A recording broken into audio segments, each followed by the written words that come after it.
Hi, everyone. Welcome to our live webinar today. By way of quick introduction, my name is Nicole Fuller, and I am the COO here at Strut. A little bit about Strut, if you're not familiar with us. We provide strategic guidance and tactical support to venture capital firms in areas of operations, marketing and PR, events, CFO services, platform, HR, and of course, investor relations.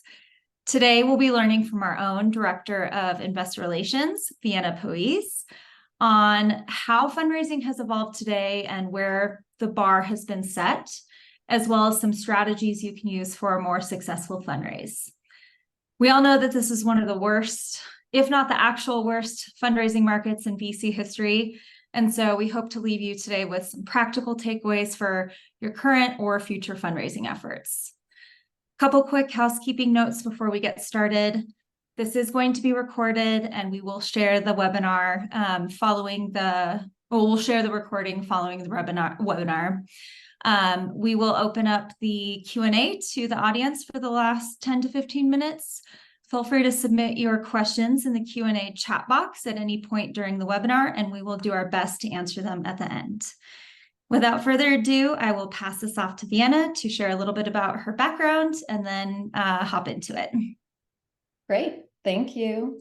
As Nicole mentioned, my name is Vienna Poise. A little bit on my background, just so you know where I'm coming from and where, what my experience is. So I've been working in venture and specifically IR for about 7 years now. I started my career at EIP, which is one of the largest sustainable energy VCs in the world. When I joined there, we started with 50 million AUM. I was one of the very first employees, and we grew that to be around 2 billion in AUM and launched 8 different funds during that time.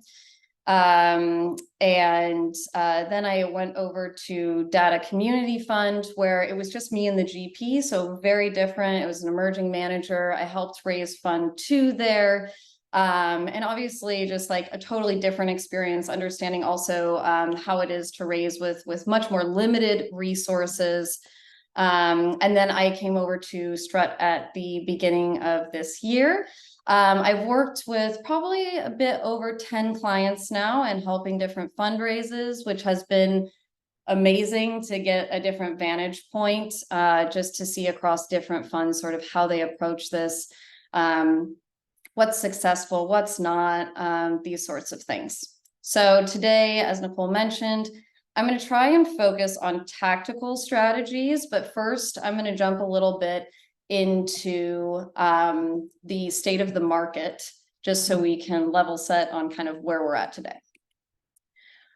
So I'm sure that everyone here knows this, but fundraising is super challenging. 80% of folks, of GPs say that they are having a challenging time fundraising in this market. Specifically for emerging managers, this is even more difficult than others might be experiencing it. So 2023 is the worst fundraising year since 2016, securing less than $20 billion.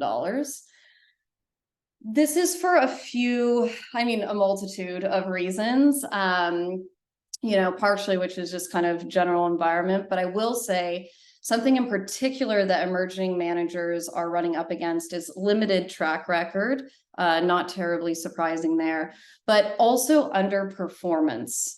So when we compare emerging managers to their more established counterparts, they are underperforming. So out of 1,500 emerging managers that raised their funds prior to 2018, the DPI remains below 0.23x, so particularly low. And I say this because it's something to keep in mind if you are an emerging manager, of sort of what LPs are thinking about as you're pitching them. So just keeping that in mind. So we have more funds chasing more capital than ever before. So we have 14,000 funds chasing $3.3 trillion in 2023. And it's estimated that only 1 trillion is going to be invested in those funds. So there's about a 3x gap there. So what we can expect is increased competition across the board, and simply that the bar has risen. So what was required a year or two ago is no longer going to be enough. As a result, GPs are raising smaller funds, not terribly surprising there, but we can see here, I don't know if you can see my mouse actually, but from 2022 to 2023, just this immense dip that has happened. Focusing on the median, which tends to be a little bit more accurate, funds are generally raising around 15 million per fund. I just want to note on this front how critical it is that as you're thinking about your fundraise, to model out different scenarios, and particularly modeling out scenarios to understand what your minimal viable fund size looks like, right? So really honing in that budget, your portfolio construction, and understanding like, how can I still raise a fund and accomplish all of this with less capital, right? So you need to be prepared to be a little bit more flexible on that front, and also understand when does it no longer make sense. I threw this quote in here from an article that Bain published, I think maybe 2 days ago. But I'll just read it. It kind of just talks about what I already mentioned. But as the industry matures and investors get more sophisticated, the clear signal to GPs is that traditional approaches to fundraising aren't going to cut it anymore. Read this article. It's linked at the bottom here. I don't know if we're going to be able to share slides, but if not, we might be able to just send the article around. But I highly recommend it. It's very interesting, and I'll touch on some points that are in there as we go along. So how have GPs been impacted? So increased difficulty in attracting new investors, but also, you know, getting recommits from existing LPs. They're facing longer fundraising timelines. So it's estimated that emerging managers are taking 2 to 3 years to close out a fund. And then there's heightened ODD requirements that a lot of folks are experiencing. So your materials, your policies, procedures, things like that, and the documentation thereof are going to be really important over the next year or so. Is an interesting story at CalSTRS, probably 2 months ago now.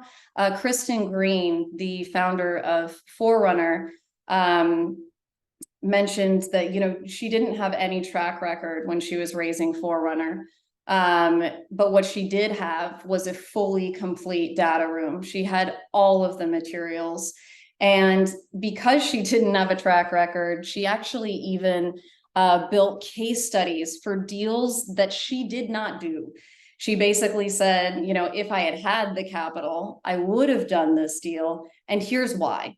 And here are all of the steps in my deal process that I would go through: my investment requirements, my portfolio strategy, my sourcing capabilities, right? Really walking the LP through all of that. And that's just one example of process documentation, but that's going to be important sort of across the board. And we'll walk through data room materials in a little bit. And then let's see. And then we have this 2% here that says they haven't been impacted, but I think they're lying. Okay. And so what strategies are folks implementing as a result? So we've seen GPs giving much more favorable terms. So in regards to fees, sometimes access to information. One reminder is that the SEC did just vote to change their rules last month. And so when you give favorable terms to one investor, you do have to let your other investors know. So just to make sure that you don't sort of get yourself tied up on that front, because that information is going to have to be out there moving forward. We see funds focusing on IR. EQT, which is a big PE firm out of Sweden, tripled its IR team over the past few years. And they solely refer to their LPs as clients now. And you can see how that mindset is changing, really thinking about sort of the full sales process, a little bit different than a fundraising process. And so it's important to keep in mind also in the sense that we are in a new environment where you are always fundraising. It doesn't matter where you are in the fund cycle, it needs to be a constant concern. So taking calls, networking, pitching, that needs to be weaved into the everyday year round. So just something to keep in mind there, and sort of how to think through allocation of energy and time. And then a couple other things on here: regional expansion, new products, and marketing. And on this one, everyone said that their strategy, no one's strategy has remained unchanged. So how do funds expect their investor mix to change in light of all of this? I don't think we need to go too in depth here, but basically it's more diversification, right? So if you are fully reliant on high net individuals for your fund one, fund two is, you might have to look at institutional capital, right? If you've been fully focused on North American LPs, you probably got to expand to Europe. So it's really broadening that net across the board. And this leads me to argue that it's important to simply take your most sophisticated LP that you are targeting, so the LP with the highest standards, and make all of your materials with them in mind, and then implement that across the board. Because you'll need to tweak your materials depending on who you're pitching to, right? That's fine. But start from that standard, because then you've put in all the work from the beginning, and you don't have to sort of go back and edit things in, change processes as you go along. Okay, now let's get to the tactical stuff. I want to start with how to make your fund a safer bet. So VC is high risk, it just is. But how do you come across as the least likely to lose money? So differentiating your fund. Differentiating your fund shows LPs that you have an angle that others cannot duplicate, or at least they can't duplicate easily or in a reasonable amount of time. And that strengthens your position. So what is your fund able to do that no one else can do? Funds are usually strong across three different things: sourcing, picking winners, and platform. Funds are generally strong at only one of these. And I think a lot of people will argue with me on that. That's totally fine.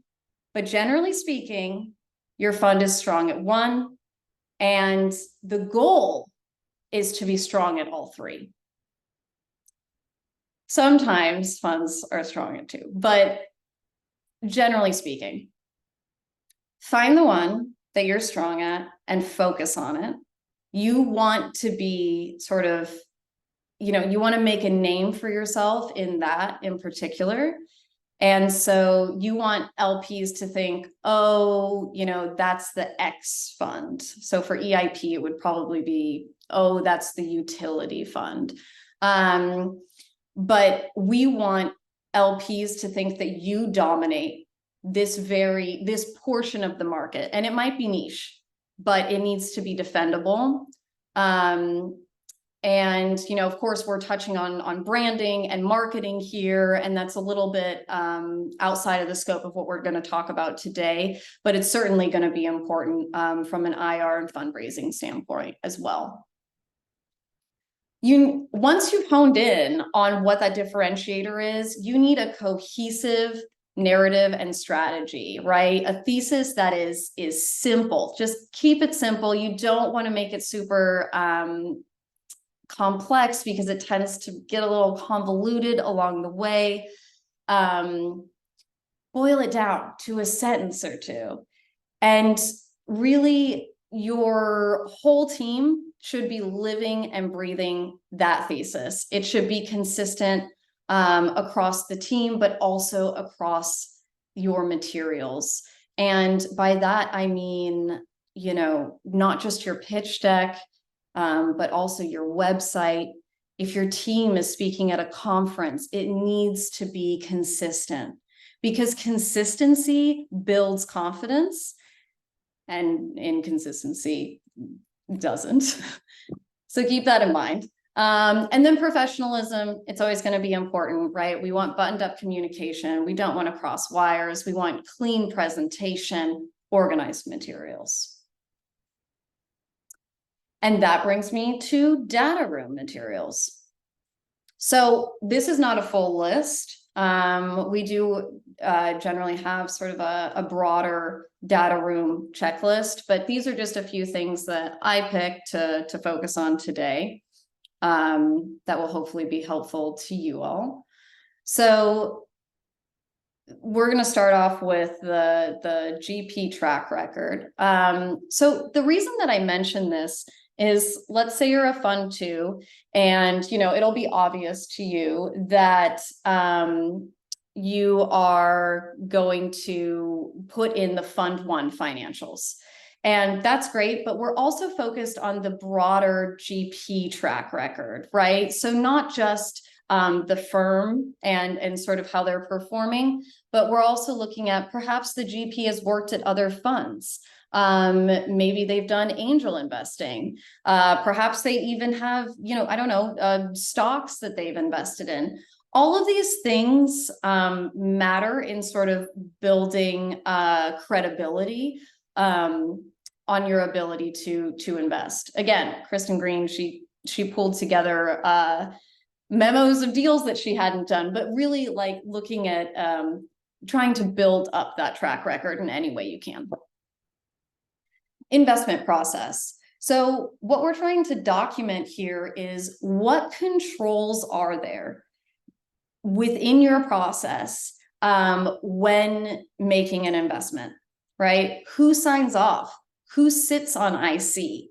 Are the responsibilities clearly delegated, right? So we want to show proof that you are taking all of the steps that you can to mitigate risk. Then we have the portfolio construction doc. So don't share your fund model. That's likely held in Excel. Maybe it's in Tactic. We don't want to share that. That kind of allows LPs to go in and tinker, look for mistakes. Of course, we don't want mistakes in our fund model, but generally speaking, we're trying to share these things in deck format. Sometimes you'll be sharing screenshots or recreating the tables, things like that. So we'll want to, of course, have the expected portfolio size, and that's helpful for us to understand if there's enough diversification. Of course, your check size, what stage are you investing at, your follow-on strategy, right? So how much capital are you reserving? Are we convinced that you'll be able to double down on the winners sort of as the fund progresses? Then, potential LPs should really be able to imagine what your portfolio is going to look like. So even providing like a snapshot of your pipeline or example companies that you'll be trying to invest in. And of course, you'll want to add in your expected returns and your assumptions around that. Portfolio management policy. So this really is going to be focused on what KPIs are you going to be tracking and at what cadence. And the reason that we really want to know that is we want to see whether there's going to be enough time for you to hone in or to see that there is an issue and then to step in and fix that problem. Okay. So if you're investing really early stage, you're probably going to be collecting KPIs at a more frequent cadence. It might even be monthly because companies are more unstable at that time. And frankly, they can tank pretty quickly. And so we want to know that you will be able to detect that, to get involved and turn the company in the right direction. So that's just something to keep in mind. And then the other part is, we want to have any information around your platform. What support do you provide? And how does that kind of ensure success throughout your portfolio? References and testimonials are probably more important now than they ever have been. So what we want to do here is get recognizable names that can vouch for you in whatever sort of space within VC. So there's 3 different buckets that we look for that we want references and testimonials from. So the first is probably the most obvious, which is founders, right? We want founders that you've worked with that can say, yep, this fund, this GP has truly made a difference in the trajectory of my company. And, I'll make space on my cap table for them any day. So that's what we're looking for there. Then an LP, right? So ideally, this is an LP that has invested and is going to be recommitting, right? And can sort of talk about their experience and why they'll be recommitting. And then lastly, I think this is one that folks sometimes forget about, but co-investors. So any large, funds or reputable funds that can say, yeah, I've invested side by side with this GP in the past, they're really able to pick out winners, they're able to get into competitive deals, anything sort of along those lines. And then we have policies, some operational materials here. So first with the DDQ, not every fund will be at a stage where they should be using the ILPA DDQ. And I just want to make that clear because I have seen a lot of emerging managers wasting their time there, where a lot of the ILPA DDQ does not apply. And it can be a big lift to complete it. So I suggest looking for other templates and using those. But do remember that, the stronger that your DDQ is, the less likely LPs will be sort of like reaching out to you in a one-off way to, ask different questions about the fund, because this should be one of their go-to resources to answer a lot of their questions to get them through their DD process. Service providers. So some teams are super lean, and that's great. It just means that you're going to be more reliant on service providers, and they're extremely important, right? So we will want to include their engagement letters, across legal, tax, audit, fund admin. Some other funds might have some other important ones to include there as well. But who is assisting your team, right? So that we are convinced that nothing is falling through the cracks. You're going to have to manage reputation with cost on this front, right? So for legal, you might want Cooley, but that might be unaffordable. And I think Cooley docs probably get a little bit less scrutiny from LPs than a lesser known name. So you're going to have to negotiate those 2 things. And then lastly, policies here. So AML KYC has obviously become very important in the last year or 2. So including that. Responsible investing policy. I walked you guys through some of the pass-through report that came out this summer, but one thing I didn't cover was that GPs said, I think it was like 70% of them, don't quote me on that, but it was quite a large percentage, said that they're seeing more ESG requirements from their LPs. So having a responsible investing policy, it doesn't have to be a full ESG policy that's super in depth, but at least it can sort of capture some kind of standards that would be easy to implement. Cash management policy, and then code of ethics or a broader compliance manual, depending on the LPs that you're targeting. Something to keep in mind with all of this is the policies that you put in place, the processes that you put in place, the ones that you document, you do have to implement them, right? So just to keep in mind what's possible, and the resources you have to do that.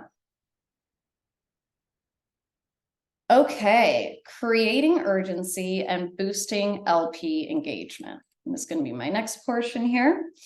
So I've seen a lot of my clients sort of switching up the way that they handle closes.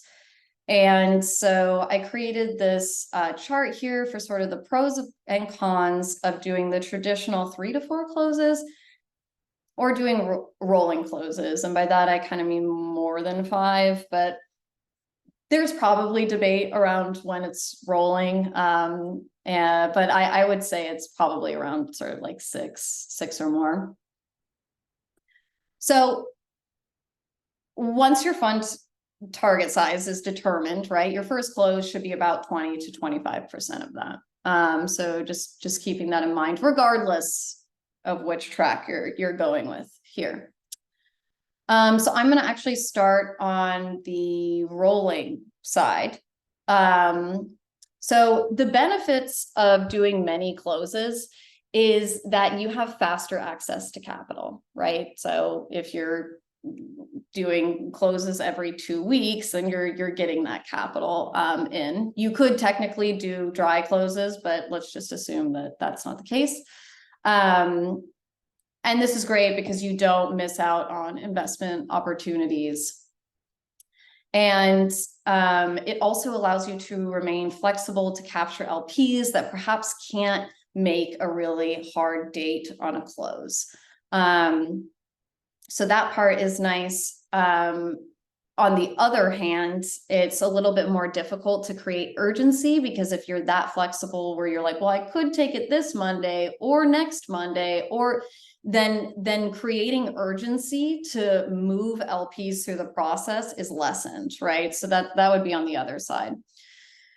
But the benefit is remaining flexible. So then I think the main reason that folks are going with rolling closes is that you can lock LPs in faster. So there's a lot of hesitancy and a lot of LPs backing out of perhaps, their verbal commitments that they've made previously. And so this allows you to be like, you're locked in, we've done our first capital, you've wired the money, we've gotcha. And so I think that's why most funds are currently going with this strategy. But I do want to go over the drawbacks of it. If you are planning to charge late fees, there is a lot of increased complexity around sort of calculating what everybody owes. And so you need to talk to your fund admin. I've actually seen fund admins be like, if you're going to charge late fees and do more than 5 closes, we do not want you as a client. So it's really something to think about. I will say it's pretty industry standard to waive late fees.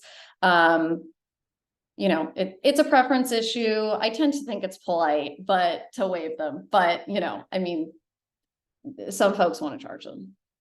And that also helps create urgency, right? If you don't make the first close, then you're going to run into this. So it's a tool that you need to think about how you want to use. I think that rolling closes elongates the fundraising timeline. And I think this comes back to urgency. Your internal team also knows that, well, if they don't make this one, they'll make the next one. And if they don't make that one, they'll make the next one. So I think it sort of prolongs things a little bit. Announcing your closes will be less impressive. So your closes are meant to signal progress to LPs, to show that the fund is on track to hitting its target, right? And as you're doing that, you're able to create FOMO, you're able to put pressure on LPs to make that final close. Of course, everyone should remember, if you're a 506B, you'll be restricted to announcing your closes as commitments come in, and then a 506C will be less restricted, but always important to keep that in mind.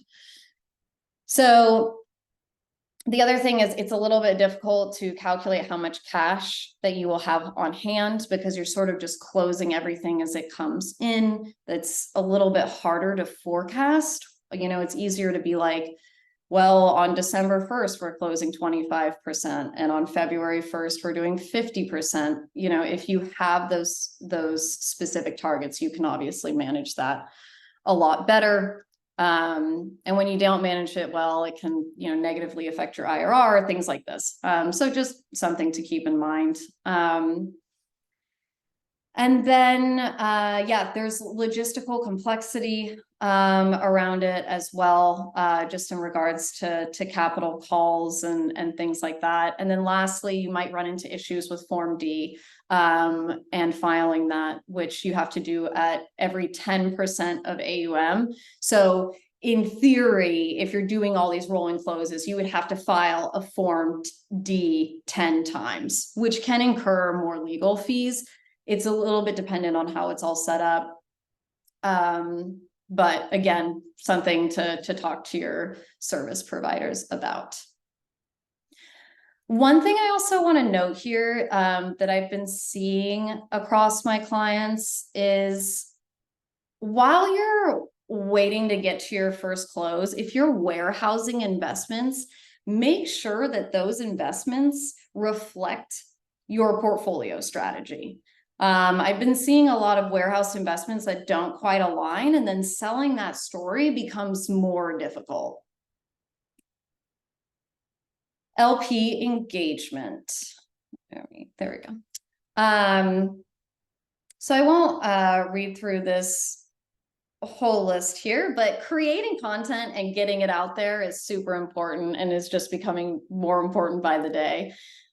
This brings value to your LPs. And a lot of times with your LPs, you're creating content anyway, and you can sort of repackage it and then put it out to a broader audience once you've sort of removed confidential information. So just something to keep in mind if you want to do a newsletter or quarterly updates that are external, that is certainly an option. But generally speaking, what we're talking about here is creating a calendar and aligning it with the existing sort of processes of the fund, right? So align it with quarterly financials, upcoming deals, events, like maybe your AGM, maybe you're going to create a lot of content for that anyway. Conferences, maybe you're going to those and you'll be able to do a readout from the conference. Any of these things, but you want to sort of be creating content year round. And one of those things also, as you're fundraising, is going to be letting LPs know as new LPs commit to the fund, right? To like help, again, create that type of FOMO. Again, please keep regulations in mind. But if you're able to lock in big names and let your other LPs know, you're going to want to do that, whether that's, through one of these ways that we've listed here or another way. You want to be able to show traction and growth. And Also, it's a great way if there's an internal and an external version to show LPs what they get for investing.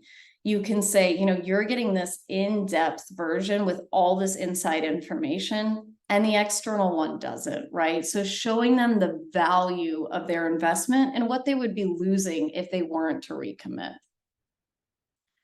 And then consistent follow-up to, again, sort of like create urgencies to constantly have a point of contact will always be important as you go along. Tech. So let me have some water. So this is probably the nerdy side of me, but this is one of my favorite topics. So we're going to start with a CRM. I cannot stress how absolutely critical a CRM is. If you are working out of an Excel, I'm not going to tell you that it doesn't work. I think it does, but there are so many other solutions out there that I think are able to do this so much better. Like, unless you are an engineer and you've built this amazing thing in Excel, I guarantee there is a solution out there that could better support you. I'm gonna walk through my favorite CRM personally. I know everyone has very strong feelings about the ones they use, but I do, you know, I think it's starting to become broadly accepted that Affinity is one of the best, particularly for fundraising. And so I'm going to just walk through a little bit of why that is and the functionality that could be supporting you on that front. So Affinity automatically, oh, by the way, none of the providers that I'm going to mention are paying me to say this. This is just truly from my experience. Yeah, so Affinity automatically pools the entire team, or well, I mean, you know, the users that you put on there, but the entire team's network. So I worked at a fund where we had over 600,000 contacts, right? And that is really powerful. To be able to map all those folks out, understand, you know, which folks are worth your time, are going to be in the bucket of fundraising. It's really, really powerful. It's going to track all of your interactions. So all emails, meetings, your next meetings, that's all going to be in there, and you don't have to input it yourself, which is often the biggest barrier, is getting your team to input that info. There's also triggers, which I think is really important and helpful, where I can say, okay, if we have not spoken to this LP, so sent an email or had a meeting with this LP, and 5 days have gone by, 10 days have gone by, whatever you want, then you need to ping us and remind us and create a task that we need to do that, right? It really helps move things along. There's also, you can do required fields by status. Again, I find it very hard to get teams to fill out information, but the required fields basically says, if you want to move this opportunity forward in the fundraising cycle, then you have to fill out this information. And the reason I think it's so key is because sometimes an LP is not the right fit, right? A lot of times an LP is not the right fit, but they could be for the future. Perhaps they don't invest in fund ones and fund twos, right? But maybe they invest in fund 3 and 4. And so if you mark that now, you will be so thankful when you are raising your fund 3. So just very important to be gathering data as you go. You can assign tasks and reminders, as I kind of mentioned, and really setting up that infrastructure to make sure that nothing falls through the cracks and that someone is always accountable. I've found very easy to do in Affinity particularly. So the other thing is that, and this is a little bit more for the investing side, but is also helpful on the fundraising side as well, is just the automatic information that it pulls. So, you know, it'll pull for any company. It'll pull the industry, the stage, so seed, series A, whatever, the existing investors, the last funding amount, when the last round was. It really auto-populates a lot of things for you, so it minimizes the work. I want to talk about specifically the LP pipeline within the CRM.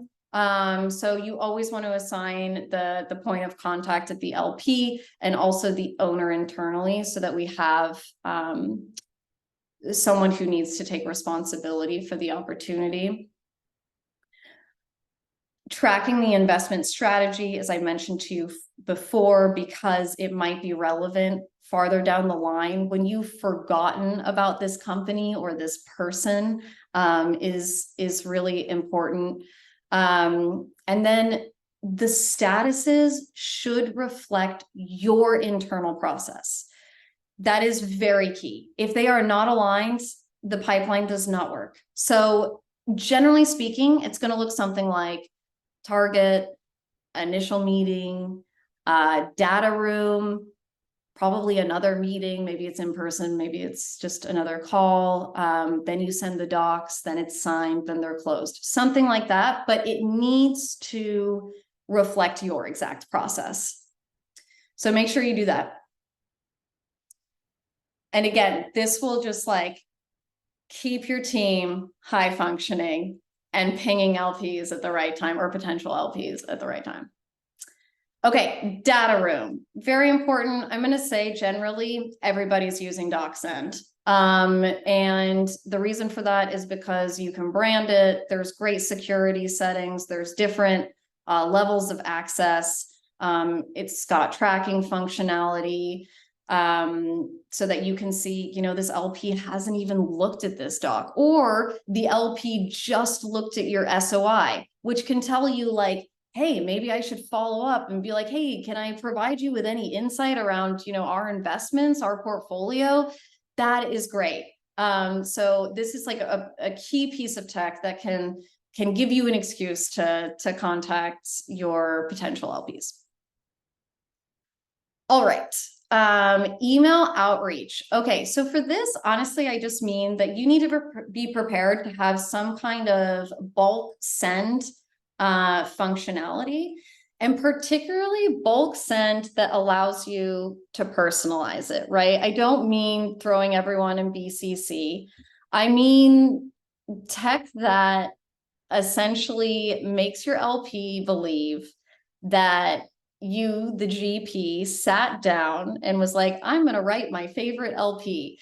That's kind of what we're going for here. So it looks like a regular email. It says, hi, Susan, hope you're great. Maybe it adds the company name, right? Really making it personalized is going to be key.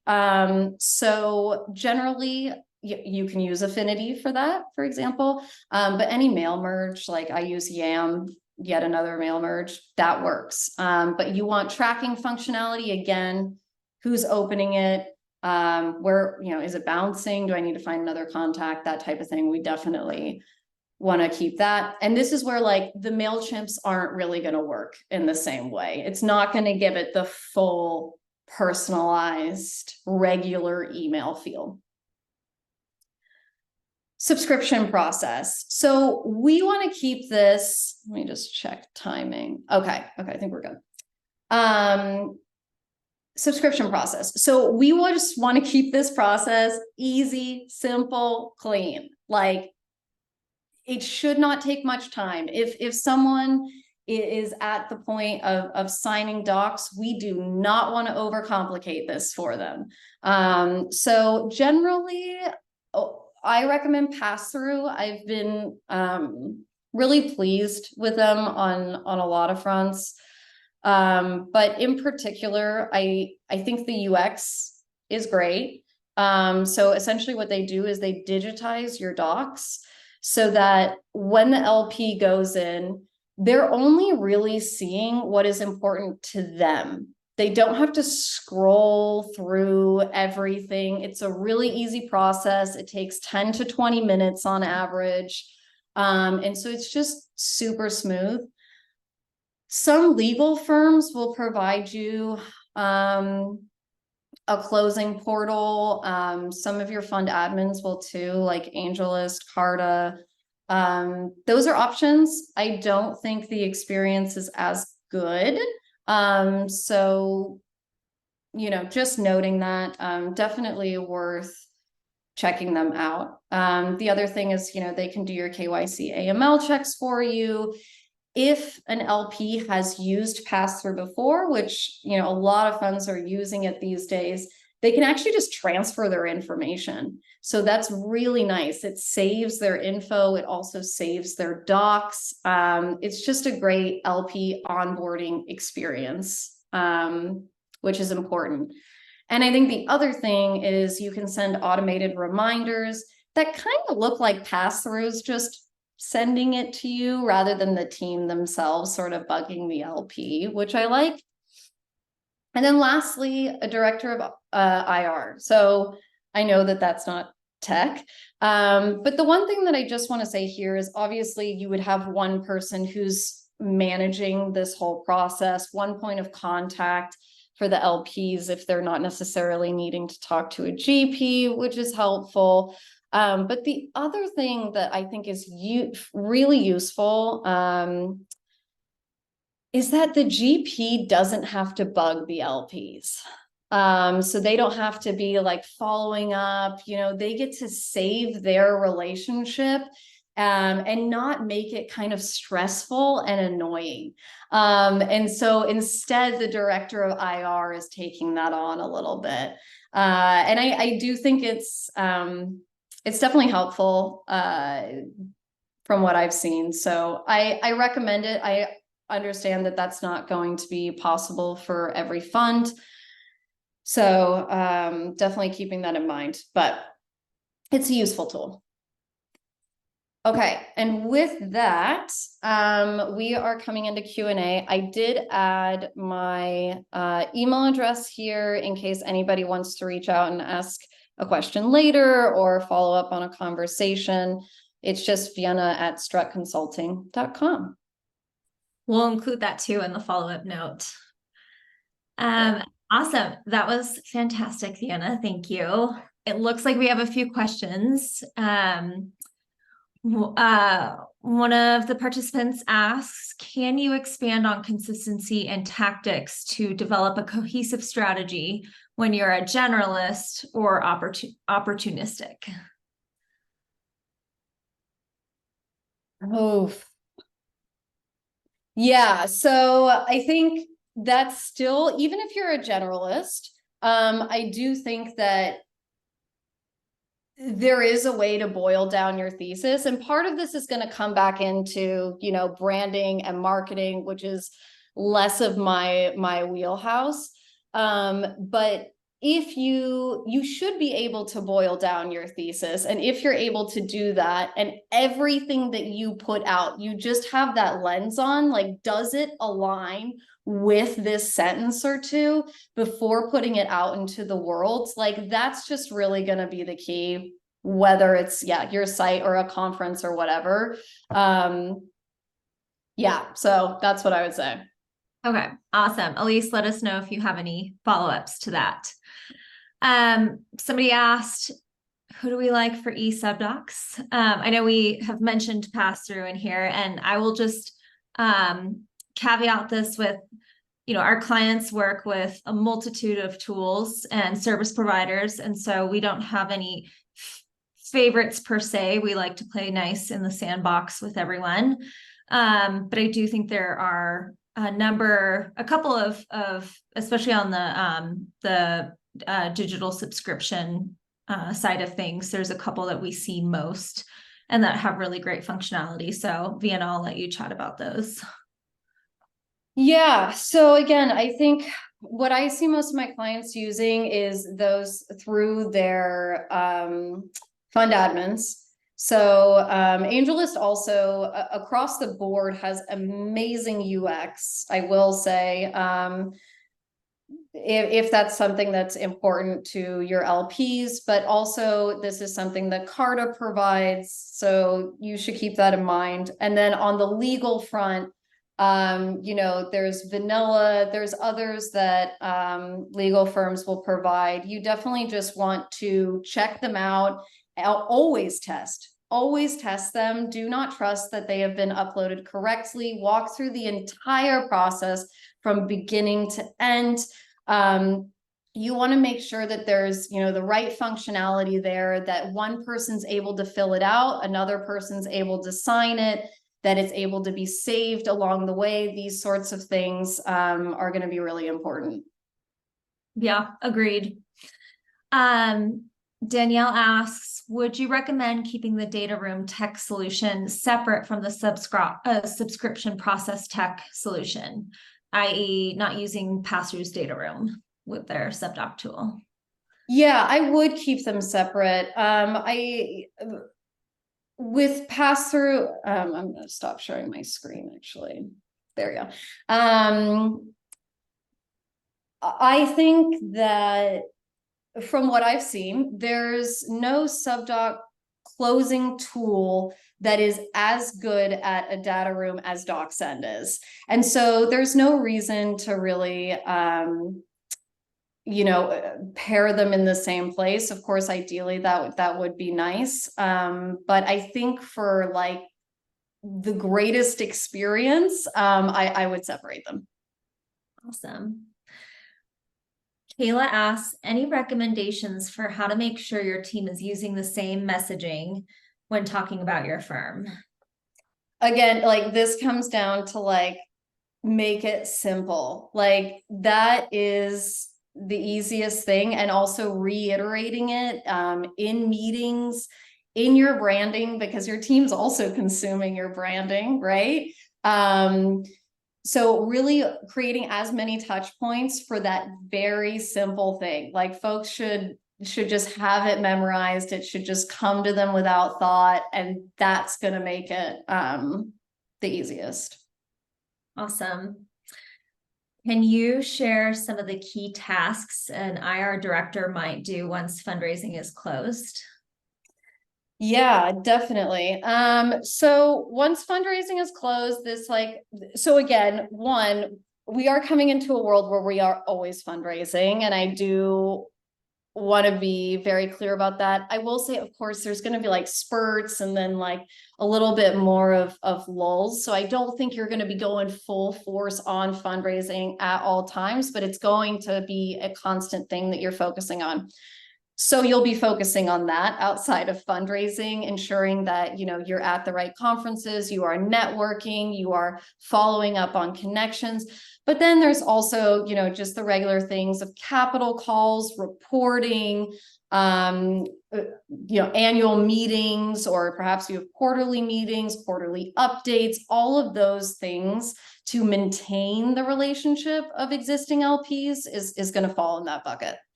Okay. Awesome. Last in the Q&A chat box so far, follow-up from Elise. Can you expand further on tactics to qualify LPs and tactics to convey urgency during perhaps a more normal economic environment? So qualifying LPs, I think that there's the research that you can do online. And I certainly recommend that everybody do that, because you do want to be strategic with your time. But outside of that, ask.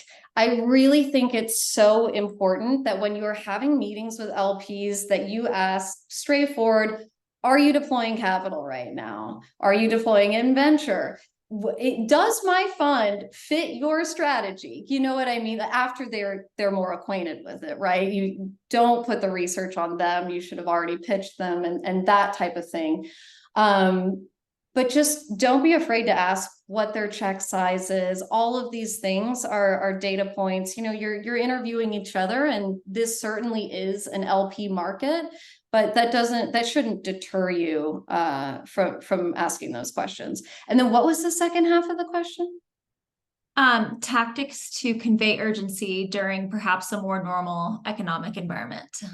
Yeah, so I think that's where you use those traditional closes that I would definitely stick to that, where, you're consistently reminding folks of that upcoming deadline. You should also follow up in a regular way of, hey, is there anything else that isn't in the data room that I can provide you? Can I walk you through anything? Are there any questions I can answer? This sort of thing, just like, is very helpful in moving things along, because things get lost and getting back on their radar is kind of half the work. So yeah. Awesome. Um, Last question is, I know there are definitely a lot of firms out there that have really small budgets, and sometimes they can't afford the best across all the tech stack. Do you Yep. have any recommendations for what is nice to haves versus need to haves? Yes. So the nice to haves, for example, is like tactic that recently came out. I think it's amazing for fund modeling. It's amazing for just portfolio construction in general, also tracking your current portfolio. That to me is a nice to have. And if you can fit it in your budget, go for it. But it's not needed, right? We can do these things in Excel. There's a ton of templates out there for fund modeling. So highly recommend using any of those. You can kind of just Google and find them. I think also for portfolio tracking, for example, like collecting KPIs, these are things that we can use Google Forms for, that is much more attainable for folks than would be otherwise. Affinity is expensive, which I talked a lot about. I believe it's like 2K per user. It's a lot more than others would be. And what I recommend there is going to an Airtable solution, but then really automating it, right? Which requires a little bit more of a lift to ensure that all of that information is going in there automatically. And yeah, so that's probably what I would recommend on those fronts. Yeah, always a balance. Yep. Well, I do think that is all the questions. So we'll stop here for today. Thank you so much, Vienna. This was fantastic. As a reminder to everyone, we will be sharing the recording and doing a follow-up in the next day or so. So stay tuned for that. And with that, I hope you have a wonderful rest of your day, and we hope to see you on the next one. Thank you. Thank you.